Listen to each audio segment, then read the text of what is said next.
Welcome back to Cherokee History and Wisdom.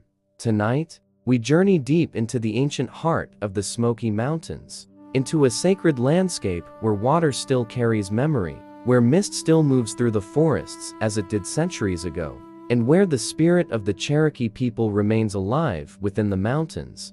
This is the story of the Oconaluftee River flowing through one of the oldest mountain ranges on Earth. A river that witnessed Cherokee villages rise beside its waters, that carried canoes through hidden valleys, that nourished generations with fish, fertile soil, and life itself.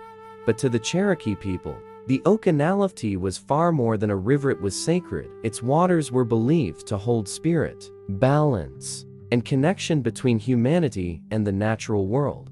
Long before roads crossed these mountains, before tourists arrived from distant cities, before modern America existed, Cherokee families lived here. Children learned beside these waters. Elders shared sacred teachings beside evening fires. Hunters followed ancient trails through these forests. And medicine people prayed beside the flowing river. Even today, if one stands quietly beside the Oconaluftee at dawn, one can still feel something ancient moving through the valley.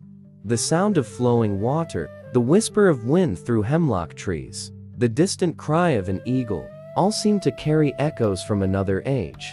This is not only the story of a river, it is the story of memory, of survival, of sacred land, and of a people whose wisdom continues to flow through the mountains like the waters themselves. Tonight, we follow the river back through time. The story of the Oconaluftee River begins long before human history, long before the Cherokee people, long before the first villages, long before written memory itself. The Smoky Mountains are among the oldest mountain ranges in the world. These ancient mountains were formed hundreds of millions of years ago, when continents collided with unimaginable force. Time slowly shaped them, wind softened their peaks, rain carved valleys through stone, and rivers like the Oconaluftee were born. Over countless centuries, the mountains became home to vast forests unlike any other place in North America. Towering hemlocks, ancient oaks, maples, birches, and rhododendron forests created a rich and living world. Mist often covered the mountains. This natural blue haze gave the Smokies their famous Namito. Many Cherokee people, the mountains themselves were sacred beings, living presences, ancient guardians watching over the land.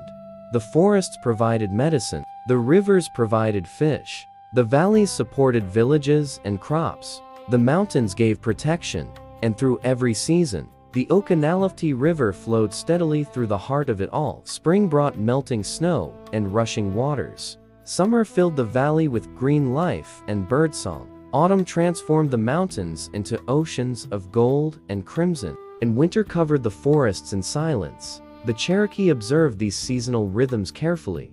Nature was not separate from life. Nature was life. Every animal, every tree, every stream, every storm held meaning. The Cherokee believed balance within nature reflected balance within humanity itself. And nowhere was this connection more visible than beside the sacred waters of the Oconaluftee. For centuries, the Cherokee people lived throughout the southern Appalachian Mountains. Their homeland stretched across parts of what are now North Carolina, Tennessee, Georgia, and Alabama. The valleys surrounding the Oconaluftee River became one of the most important regions within this ancient world. The Cherokee called themselves Anivuia, the real people. Their society was highly organized, deeply spiritual, and closely connected to the land. Villages often stood beside rivers and streams. Water was essential for survival, but also for ceremony and spiritual life. Near the Oconaluftee, families built homes using wood, clay, and river cane. Fields of corn grew in fertile valleys. Corn was sacred to the Cherokee. It represented life itself. Alongside corn, they planted beans and squash, known today as the Three Sisters. These crops supported entire communities. Fishing also played an important role in daily life. Mountain trout filled the cold rivers. Men crafted fishing tools from wood and bone. Children learned to swim in the river's calm waters. Women gathered medicinal plants from nearby forests. The Cherokee possessed deep knowledge of the natural world. They understood animal migration patterns, weather changes, seasonal cycles, and the healing properties of countless plants. This wisdom had been passed down through generations, not through books, but through stories, observation, and experience. The Oconaluftee was part of this living knowledge. Every bend in the river held memory, every mountain trail carried stories, and every season brought teachings from nature itself. At night, families gathered beside fires. Elders shared oral histories and sacred legends. Children listened carefully, because among the Cherokee, wisdom was one of the greatest treasures a person could possess. To modern society, a river is often viewed simply as water, but to the Cherokee, water possessed spirit. It carried life, memory, energy, balance. The flowing movement of a river symbolized the movement of life itself. Nothing remained still forever. Everything changed. Everything flowed forward.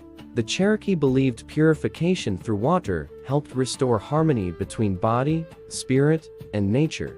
Before ceremonies, before hunts, before important decisions, people often bathed in rivers or streams. Cold mountain water was believed to cleanse not only the body, but also the mind and spirit. Morning rituals near rivers were common at dawn. Before sunlight fully touched the valley, individuals entered the water in prayer and reflection. The river became a place of renewal, a place of humility, a place where one remembered their connection to creation itself. The Cherokee worldview emphasized balance. Taking too much from nature disrupted harmony. Wasting food showed disrespect. Harming animals without purpose created spiritual imbalance. This understanding shaped daily life. Hunters thanked animals after successful hunts. Plants gathered for medicine were harvested carefully, and rivers were treated with reverence.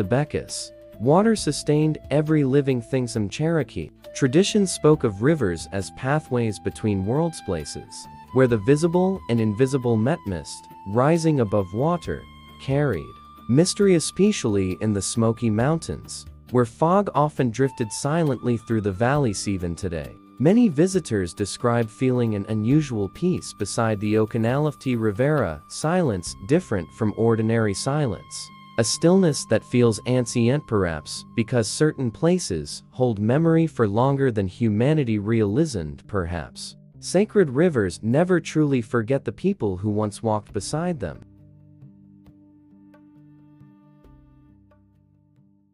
The Smoky Mountains have always been a land of stories. Long before written history, Cherokee oral tradition preserved knowledge through storytelling. Stories taught survival, morality, spiritual wisdom, and respect for nature. Many legends surrounded rivers and mountains. Some spoke of spirit beings moving through the forests. Others told of sacred animals guiding travelers through danger. The owl often appeared as a messenger of hidden wisdom. The wolf symbolized loyalty and balance. The eagle represented spiritual vision and connection to the Creator. Teaching warned against arrogance toward nature. Cherokee believed humanity was not above the natural world, but part of it. Those who became greedy, wasteful, or disrespectful risked losing harmony with creation. Elders told children never to mock rivers or forests because nature listened. Nature remembered. Some stories described mysterious lights appearing above rivers at night. Others spoke of ancient spirits moving within the mountain mist, whether understood literally or symbolically. These stories carried deeper truths. They reminded people to remain humble, to listen, to observe carefully, and to understand that the world contains mysteries beyond human understanding. Oconaluftee River became woven into many of these teachings. Its waters witnessed generations of Cherokee life. Songs were sung beside its banks. Prayers rose into the mountain air, and stories passed from one generation to another beneath the stars. For the Cherokee, history was never only about the past. The past remained alive through memory, through storytelling, and through the land itself. Eventually, outsiders entered the Cherokee homeland. European explorers arrived in the southern Appalachians during the 1500s and 1600 sat first contact was limited, but over time, everything began to change. Trade introduced metal tools, firearms, cloth, and new goods, but it also brought disease. Entire villages suffered from illnesses never before encountered. Population declined dramatically. Pressure on Cherokee lands increased. Settlers pushed deeper into the mountains. Forests were cleared, roads expanded, and conflicts grew more frequent. Despite these changes, the Cherokee adapted in remarkable ways. They developed written language through sequoias, syllabary. They established schools and newspapers. Many leaders attempted diplomacy with the United States government, but growing demand for land created enormous tension. Gold discoveries in Cherokee territory intensified pressure for removal. The ancient balance between people and land was being threatened. Still, the Oconaluftee River continued flowing through the mountains, a silent witness to transformation. Wank as one world slowly disappeared and another emerged. In the 1830s, one of the darkest chapters in Cherokee history began. The United States government forced thousands of Cherokee people from their ancestral homeland. Families were removed from the mountains they had known for generations. This forced migration became known as the Trail of Tears. Journey west was brutal. Cold weather, disease, hunger, and exhaustion claimed thousands of lives. Entire families perished along the way, but not all Cherokee were removed. Some families escaped into remote mountain regions. Others found refuge deep within valleys near the Oconaluftee River. These survivors eventually became the Eastern Band of Cherokee Indians. Through resilience, determination, and profound connection to the land, they endured.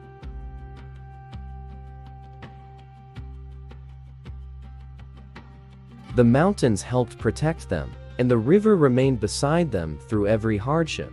The Oconaluftee became more than a river of life. It became a river of survival, a witness to grief, a witness to endurance, and a symbol that Cherokee identity could never be fully erased. Even during great suffering, language survived, stories survived, ceremonies survived, and the spirit of the Cherokee people survive. Today, the descendants of those survivors continue preserving Cherokee culture within the Smoky Mountains. The Eastern Band of Cherokee Indians remains deeply connected to the land surrounding the Oconaluftee River. Language revitalization programs help preserve the Cherokee language for future generations. Tradition arts continue through basket weaving, wood carving, music, storytelling, and ceremonial practices. Cultural centers and museums protect historical knowledge, but the most important preservation comes through community itselfelders teaching children, families sharing stories, and people maintaining their spiritual connection to the mountains. The Oconaluftee still flows beside this living culture. Its waters continue reflecting the forests, the mountains, and the memory of generations. The Cherokee understood something modern life often forgets. Humanity is not separate from nature. We belong to it. River teaches patience, the mountains teach endurance, the forest teaches silence, and memory lives within the land itself for centuries. The Oconaluftee River has carried the story of the Cherokee people through the Smoky Mountains. Stories of wisdom, stories of survival, stories of loss, and stories of resilience. Perhaps that is why these waters still feel timeless, because somewhere within the sound of the flowing river, the ancient world still remains alive. Thank you for joining us on this journey through the sacred waters of the Oconaluftee River. If you enjoy history, nature, and the timeless wisdom of the Cherokee people, consider subscribing to Cherokee History and Wisdom. Leave a comment sharing your thoughts, and tell us what sacred place from Cherokee history you would like to explore next. Until the next journey, Watto.